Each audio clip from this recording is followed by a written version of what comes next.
ترمذی کی روایت ہے، بنی اسرائیل میں ایک نوجوان تھا کفل، روزانہ نئی لڑکی اپنے کمرے میں لاتا تھا، شراب اور لڑکی اس کی زندگی تھی۔ ایک رات ایک لڑکی کو لے کر آیا، 60 دینار 60 دینار پاکستان کا 12 لاکھ روپیہ بنتا ہے، اور آپ کا 1 لاکھ بنتا ہے۔ 1 لاکھ رینڈ دے کر وہ ایک لڑکی کو لے کر آتا ہے۔ جب کمرہ بند کیا تو دیکھا وہ لڑکی رو رہی تھی، تو کفل کہتا ہے میں زبردستی تو نہیں لے کر آیا، ڈیل کر کے لایا ہوں۔ تو وہ روتے بولی، کفل طوائف نہیں ہوں، غریب ہوں، مجھے غربت نے عزت بیچنے تک پہنچا دیا ہے۔ میں کہا کرتا ہوں جب مالدار لوگ زکوٰۃ نہیں دیتے تو غریبوں کی بیٹیاں طوائف بن جاتی۔ جب مالدار لوگ اپنے جنت بنا دنیا کو جنت بناتے ہیں اور غریبوں کو بھول جاتے ہیں تو غریبوں کی بیٹیوں کی عزتیں یوں نیلام ہوتی ہیں۔ وہ ساری زندگی کے لیے طوائف کا داغ اپنے ماتھے پہ لیتی ہیں اور زندگی بھر عزت کا ایک لمحہ نہیں گزار سکتی۔ اور طوائفوں سے کھیلنے والے وہ ویسے ہی مسٹر رہتے ہیں، وہ ویسے ہی ہز ہائنس رہتے ہیں، ویسے یور آنر رہتے ہیں۔ ایک بچی کی عزت برباد ہو گئی اور اس خبیث کی عزت ویسے کے ویسے ہے۔ اس لیے تو میرے اللہ نے قیامت کا دن رکھا ہے، اس لیے تو میرے اللہ نے قیامت کا دن رکھا ہے۔ ہائے ہائے ہائے ہائے، ایسے تو نہیں حسین سر کٹوا کے نیزوں پہ چڑھ گئے اور آل رسول کے سیٹے گئے اور بوٹی بوٹی ان کے ہو گئی کہ اللہ کو نہیں چھوڑنا باقی سب چھوڑ دیں گے۔ جس امت کے پاس کربلا کی تاریخ ہو وہ امت نماز چھوڑ دے، وہ امت جھوٹ بولے، شراب پیے، زنا کرے۔ جلا دو اپنی تاریخ کو، جلا دو اپنی کتابوں کو، جلا دو اپنی میراث کو،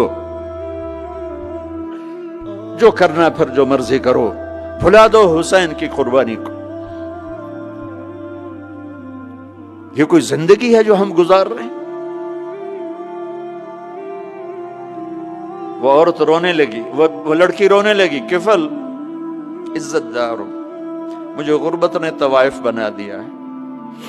تو کفل رو پڑا اور کہنے لگا میری بہن جس عزت سے آئی تھی چلی جا، جو پیسے دیے ہیں جا اپنی غربت مٹا، ہدیہ 60 دینار یعنی کہ 1 لاکھ رینڈ بنتا ہے، جا اپنی غربت مٹا، اور میرے لیے دعا کر، میں بہت گندا انسان ہوں، میں تیری آنسوؤں کو دیکھ کر میں بھی توبہ کرتا ہوں۔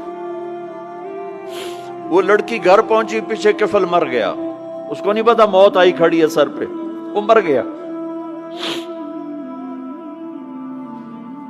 اللہ آخرت سے پردہ نہیں اٹھایا اللہ نے۔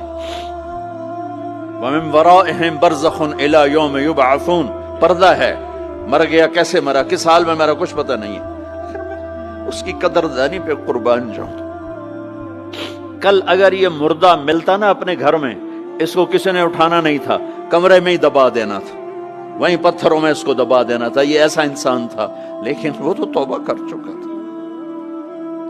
اور توبہ کے بعد کی زندگی 15 منٹ، آدھا گھنٹہ، گھنٹہ، سوا گھنٹہ، 2 گھنٹے ہے، اور 30 سال کی زندگی زنا اور شراب میں ہے، اور آدھے گھنٹے کی زندگی میں صرف نیت کی ہے۔ کل تک تو بھی سورج بھی نہیں دیکھا اور موت نے آ کے اٹھا لیا۔ صبح جب ہوئی تو لوگوں نے دیکھا کفل کے گیٹ پہ لکھا ہوا تھا ان اللہ قد غفر للکفل، لوگوں اللہ نے کفل کو معاف کر دیا۔ یہ کیوں لکھوایا؟ یہ کیوں لکھوایا؟ اس لیے لکھوایا کہ اب یہ ہمارا دوست ہے، اور اس کو عزت سے ہمارے پاس پہنچاؤ۔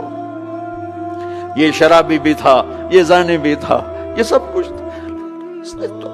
اس سے بڑا قدردان کوئی ہے کہ نیکی کرنے کا ایک دن اس کے پاس نہیں؟ ابھی آج اس نے نیت کی ہے کہ آج کے بعد میں نیک بن کے زندگی گزاروں گا، اور موت نے مہلت نہیں دی۔ خالی نیت پر میرے اللہ نے کیا کر دیا، اتنا بڑا مین گیٹ پہ نورانی سطر سے لکھا ہوا تھا ان اللہ قد غفر للکفل، اللہ نے کفل کو معاف کر دیا۔ یعنی جاؤ اس کو عزت کے ساتھ لے کر آؤ اور میرے دربار میں پہنچاؤ، یہ اللہ ہے۔